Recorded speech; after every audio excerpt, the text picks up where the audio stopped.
Some would think that this still doesn't prove your ancestors are indigenous Americans. But once you understand the science behind DNA testing, you'll understand the business aspect of pushing certain agendas. Dr. Kittles, from African ancestry, fully admits that his results are less than 1/10 of 1% accurate, which is woefully low considering that these DNA tests are being pushed as an exact science, which in itself is a complete farce designed to get uneducated consumers to actually pay to submit their personal genetic information to research companies and big pharmaceutical companies.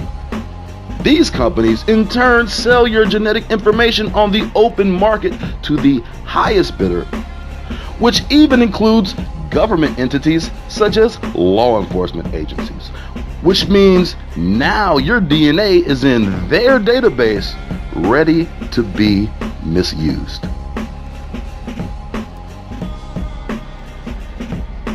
These DNA tests are nothing more than an attempt by corporations to acquire free merchandise for medical companies who will use that information to create diseases and false cures that create more diseases through side effects, all while using your specific DNA to target certain populations.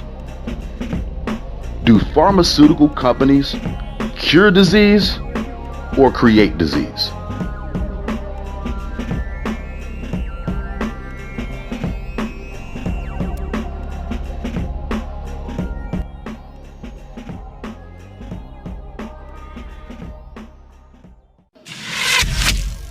It's a hustle and everyone is in on it. The corporations, the police, the government, and even the so-called existing Indian tribes, which in many cases have no blood relation to actual tribal members, but have been given leadership roles within these communities.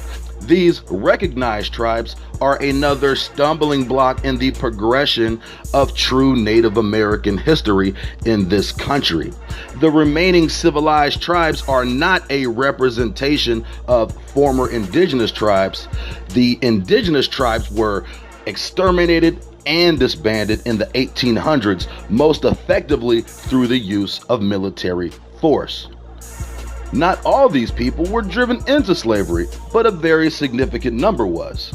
A common narrative in the United States is that all persons of copper complexion were slaves, which isn't true. However, even free black Indians were perpetual second-class citizens and only could operate on the margins of society. Slaveholding was a business strictly for wealthy whites, which were not the norm in the South. Only a small percentage of whites could even afford to have a slave. Surprisingly enough, the majority of slaves were owned by Jewish whites, who used the free labor to create a worldwide textile empire off the backs of slaves. These slaves, of course, were black Indians.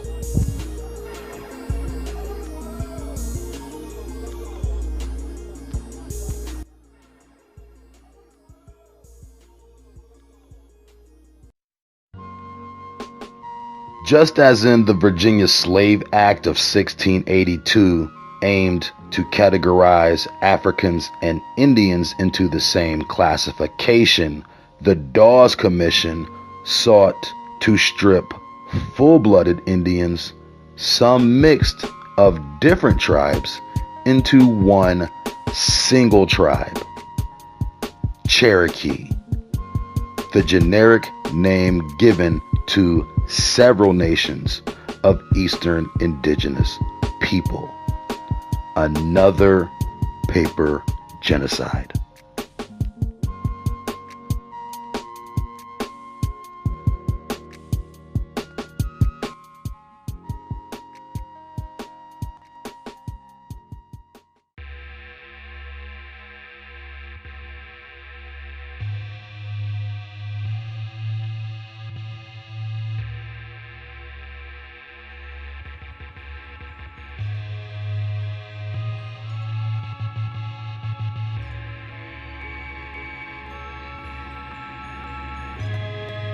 By the year 1900, Africa had been raped by half of Europe, and the common thought among most people in America was that the Indians had been exterminated, and all black people came from Africa, an idea that had been pushed for over 200 years. In 1904, the first black Greek lettered organization was founded, Sigma Pi Phi.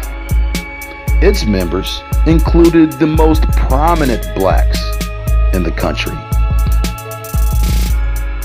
This organization is the predecessor to all black fraternities, Alpha Phi Alpha, Omega Psi Phi, and many others. These fraternities are branches of Prince Hall Freemasonry, which in itself is subservient to Grand Lodge European Freemasonry. These clandestine societies hold the keys to the secrets of this land, and they often use Native American symbolism in their art. The Oddfellows used symbolism commonly found in Mississippian art. This artifact was found in Tennessee. It predates any contact of Europeans to America. Even more suspiciously is that this artifact, which was found in Tennessee, clearly has some relationship with the Mayan culture.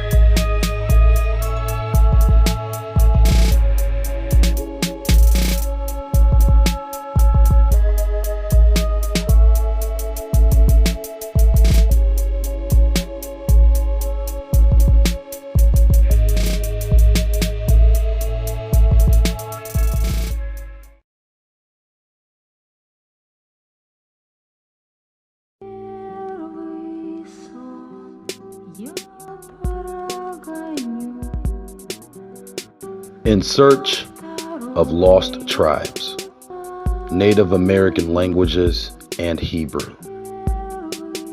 Quote, from the 17th through the early 19th centuries, it was a commonly held belief that the Native Americans were descended from the lost 10 tribes of Israel.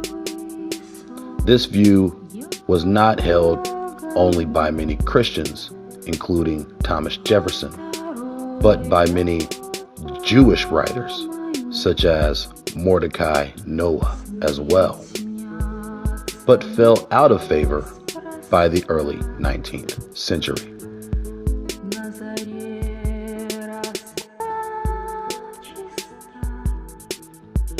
One of the many reasons that scholars came to this conclusion was that it was quickly recognized that there was an apparent influence of Hebrew on Native American languages.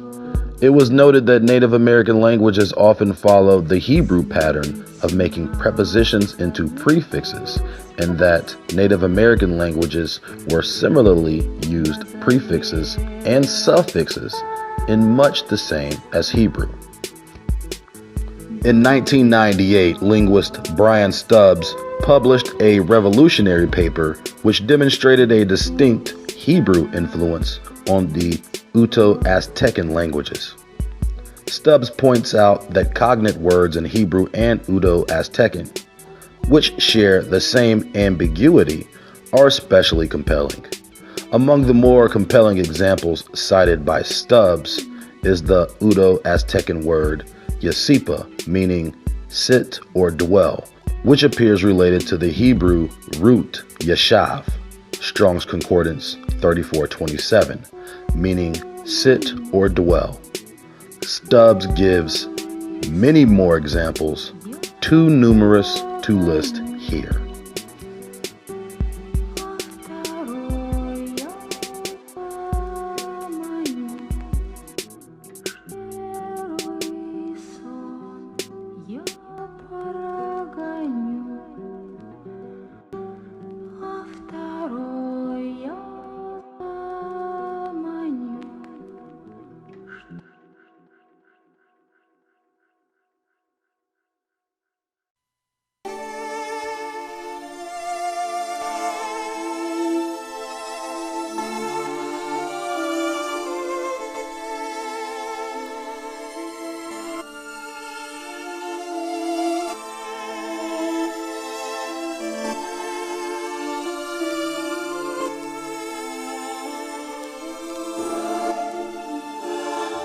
who were the Indians?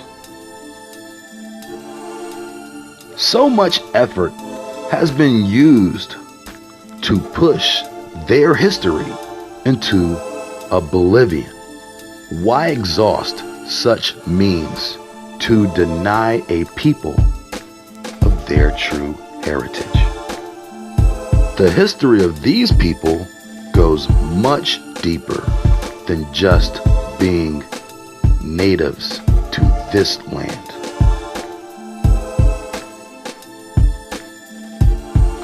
Their history is the biggest conspiracy of all time.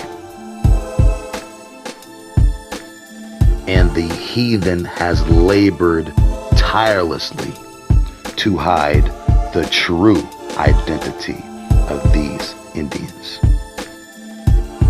But today, their identity shall be legitimately revealed before the world.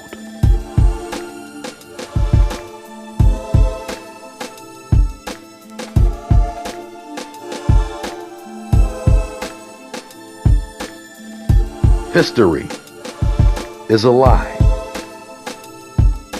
Chronology is a lie. Today, history has proven to be a series of backdated accounts originating by the pen of the conqueror's most imaginative scribe. Ancient Rome, written into prosperity during a time in history when Europe was still unfamiliar with the concept of bathing and waste management, around which time is the earliest known manuscript of the Old Testament, while the newer books didn't surface until centuries later.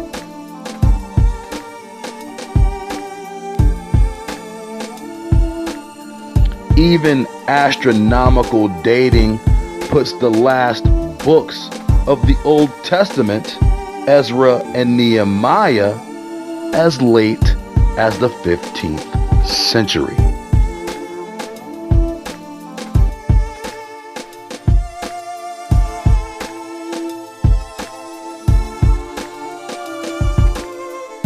The European colonization of the Americas is at the exact same time as the fall of Jerusalem.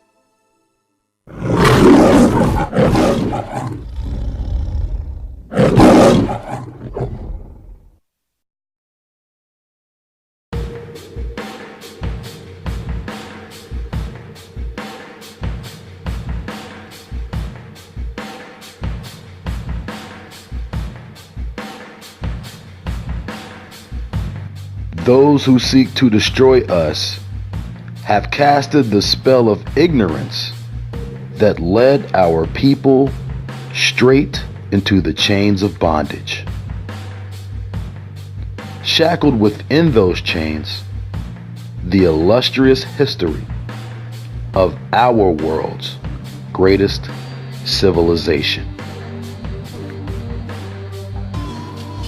Concealed by the writings of pale-faced heathens scribing themselves into our past.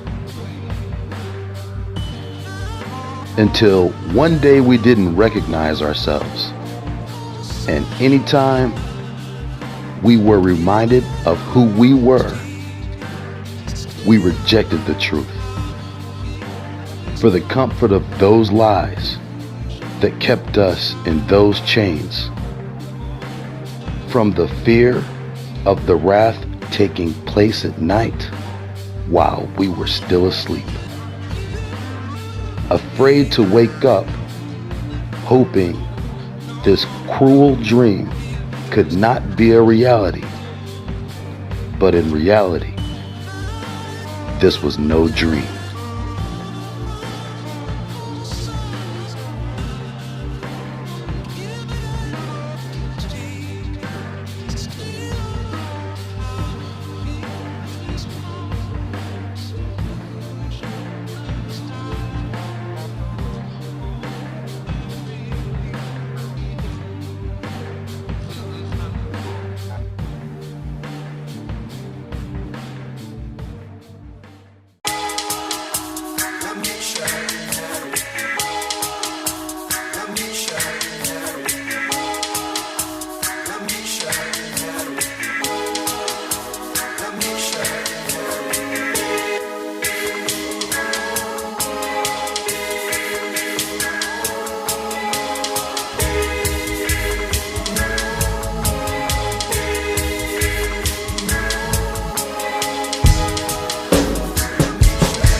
Selling every